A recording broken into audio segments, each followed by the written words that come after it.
Jackers, we just discussed the recent team. I mean, we could probably go back before Unity also talking about best 11. And I mean, then some of these guys wouldn't even make this team. I mean, if you think of Barlow, Pollock, Richards, Tayfield, and you just go back in memorial.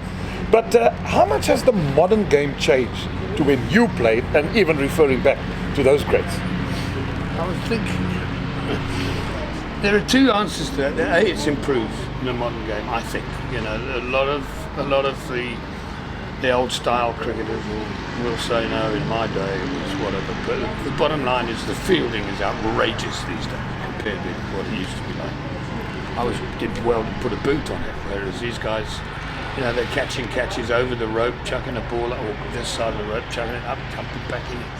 Fielding, brilliant.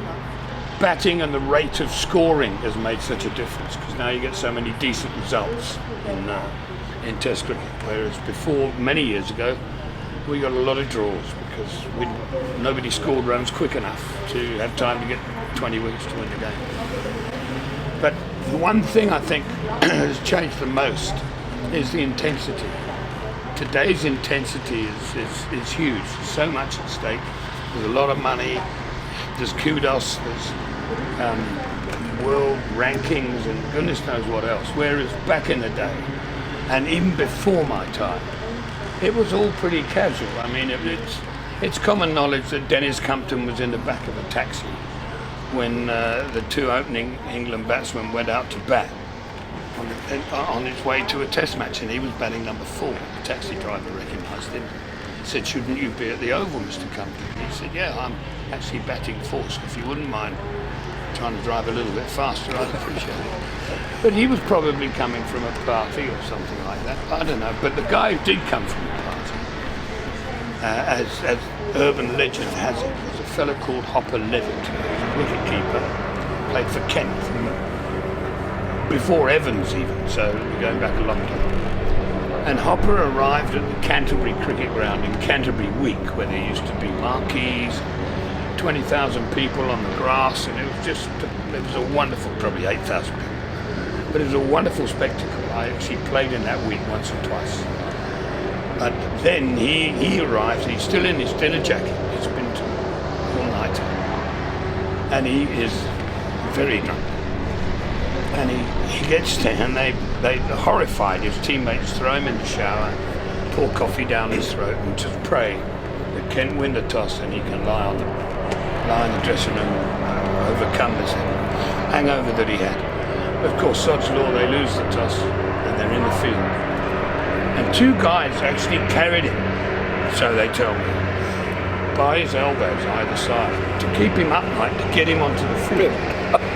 They get him out there and they put him down about 20 metres behind the stumps, just on the line, just outside the off stump. They leave him squatting.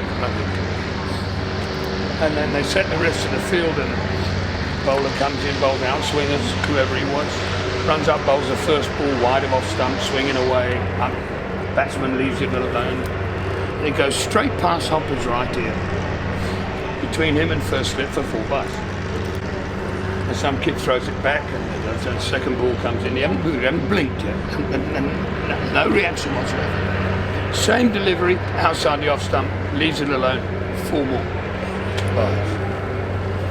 Now the bowler's obviously lost a little bit of confidence in his wicket-keeper, so he reckons if this guy nicks it, there's no way Hopper's going to catch it. Yeah.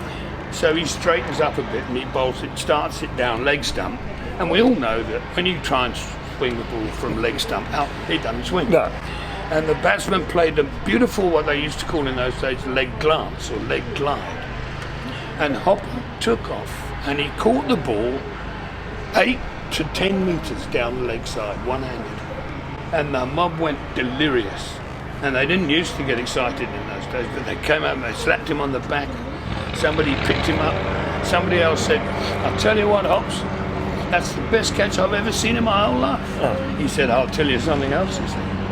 "I've been playing this game for 12 years, and that's the first time I've ever caught anybody out off the very first ball." So I would say it was a little a little bit more fun then than it appears to be now. But Yeah. no doubt the guys also have got some things to laugh about.